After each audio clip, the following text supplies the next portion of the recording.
Okay, hello everyone. Today we're going to do the basics with Git and GitHub. We will create a repository, we will create a branch, and we will create a pull request on GitHub, and then we will also merge the branch. So first things first, we have to create a repository. Just go to GitHub, log in to your account, and then here you can create a new repository. The repository name, for our test purpose, we will use just hello world. We will leave the description blank, and we will make it public that everyone can see it, and add a readme file for showing the purpose of the repository. Just click on create repository, and some seconds later we have our newly created repository.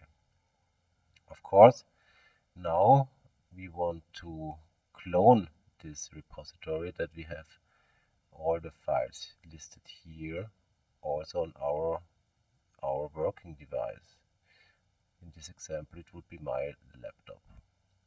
So for this we need the Windows command prompt, or if you're on Linux, the bash or the shell, bash or shell instance. Then just go to some place where you want to place the repository.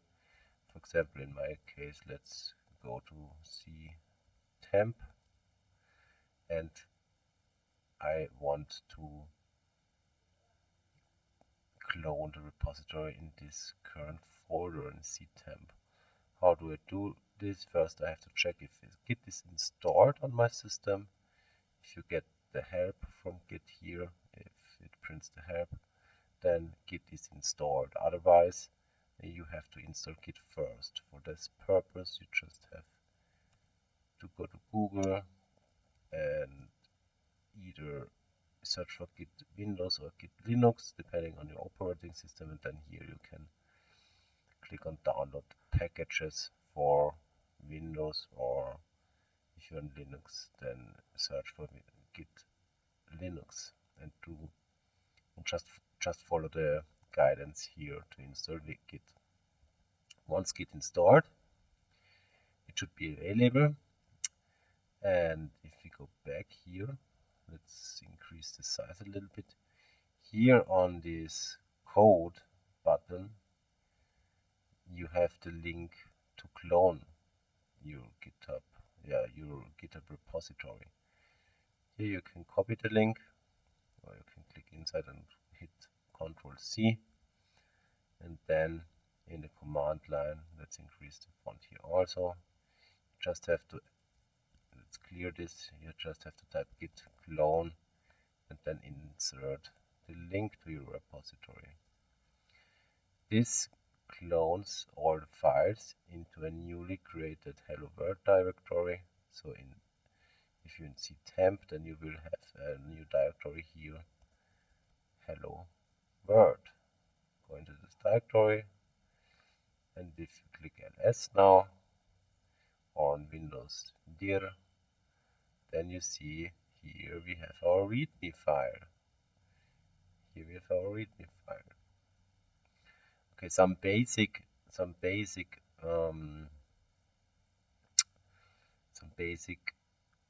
commands for Git would be the git status, to check the status. Everything is clean. Here's nothing to commit. You are currently on the status branch. You can list all branches with the git branch -l to list the branches. Here we only have one branch, the main branch. Then we also can list the local branches with -l and all branches with -a command to list the local and remote branches. And here you see we have only one branch, main branch, and the head is points to the main branch, and we only have one remote branch, the main branch. So we have the local branch main and the remote branch main. Okay, so the first things we want to do is we want to create a new branch. With the git checkout command -b, we can create a new branch. We just have to give a branch name. Let's say we want to create a branch for our first assignment. So let's name the branch assignment 1. For that, we just have to type git checkout -b assignment 1, and we switch to a new branch assignment 1.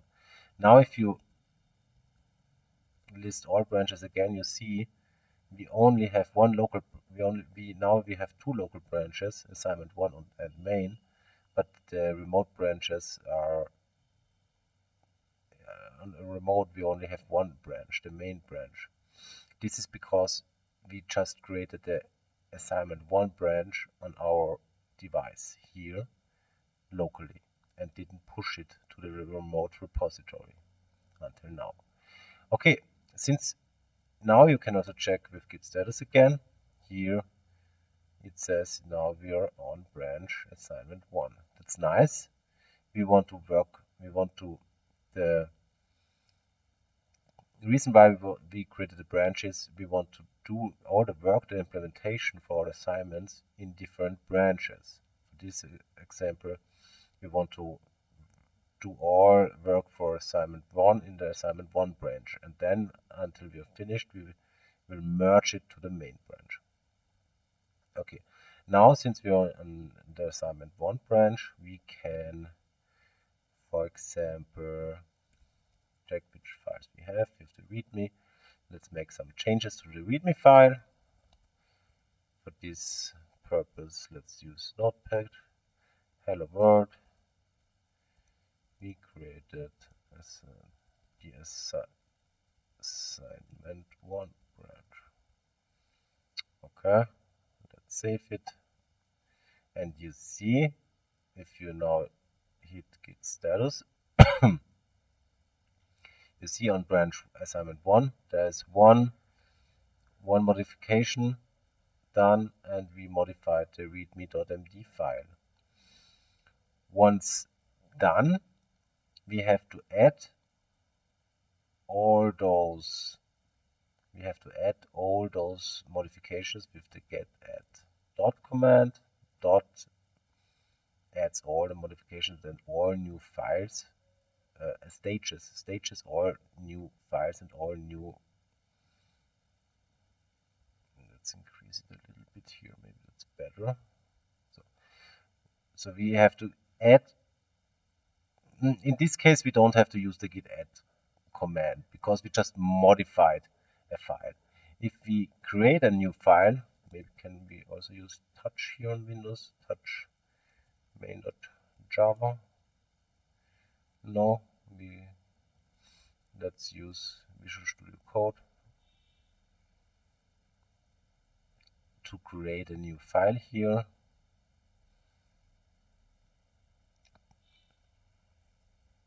Code and dot opens Visual Studio Code with the current folder. Dot is the current folder. So now we have the current folder here, all files from the current folder. Here we can create a new file. Let's call it main.java file.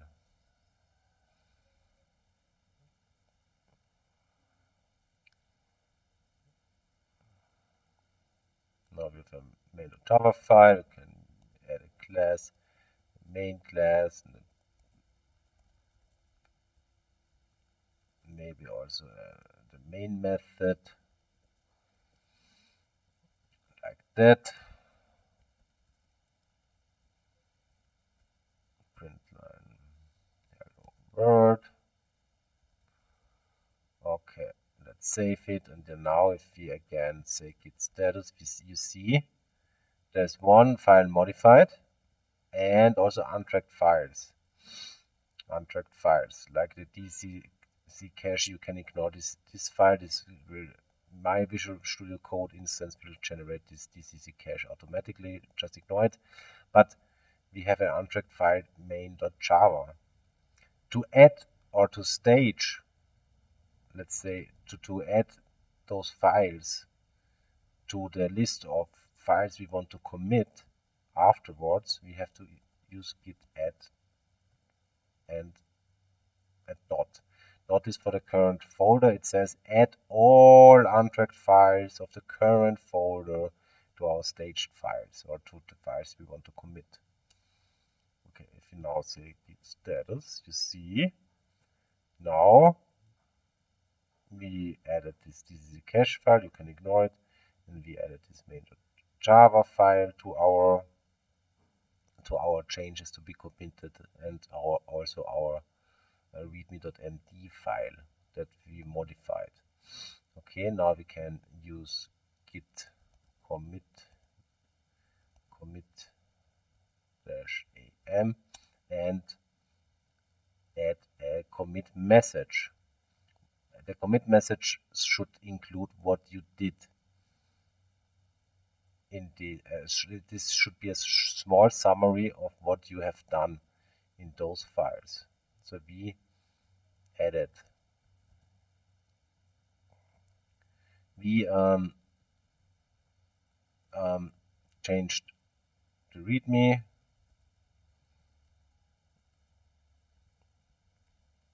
yeah, I mean it should be a meaningful set. Now we did not, maybe we did something like that. We prepared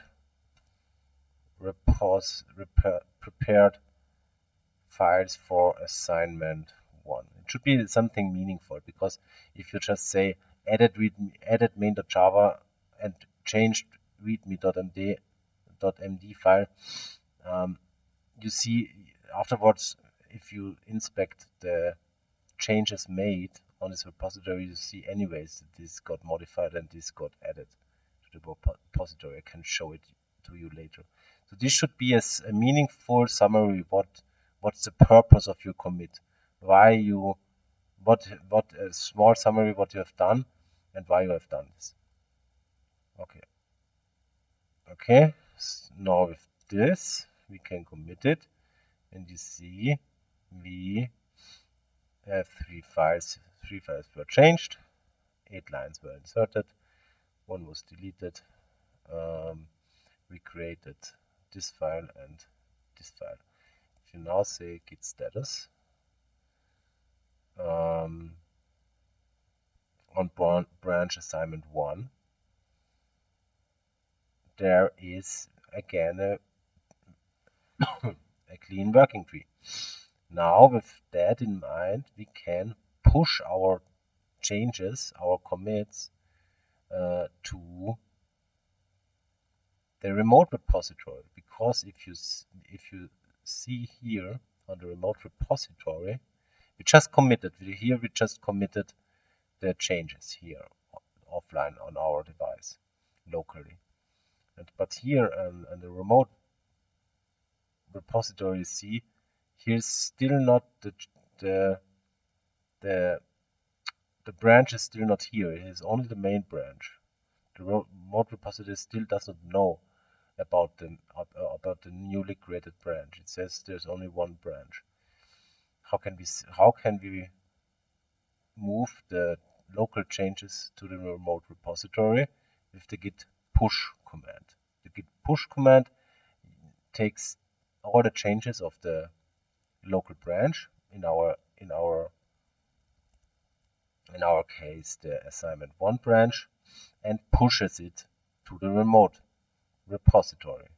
If you see git branch -a, there's locally is assignment 1, locally is main, and remote there's only the main branch. And if after committing everything, we can search the git push. Of course, we have to also set the upstream. Let's copy this like that.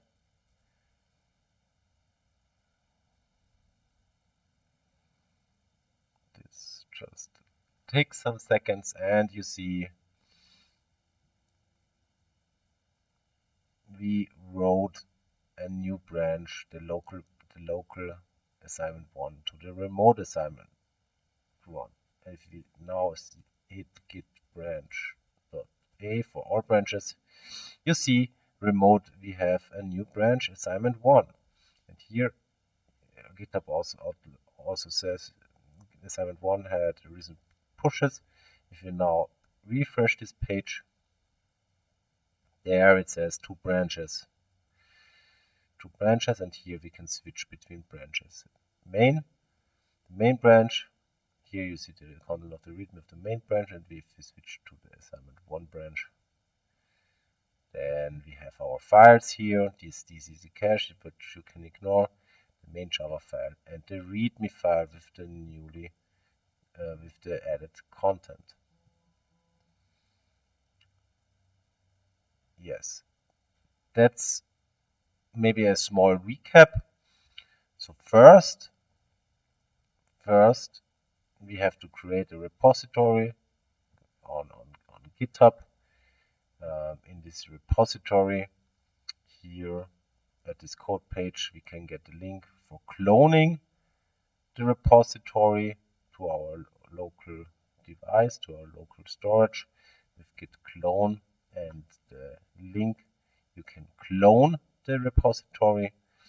Then after that, we have to create a new branch with the git branch -b and the branch name. You can create a new branch with the git branch -l command. You can list all local branches with the git branch .a command. You can list all branches, the local ones and the remote ones. And with git add, you can add untracked files, and with get commit -am and a commit message, you can commit those untracked files. To finally use the git push command to push it to the remote repository, to push all changes to the remote repository. I hope that gave you a small overview how to use the Git CLI. Yeah, then see you next session. Bye.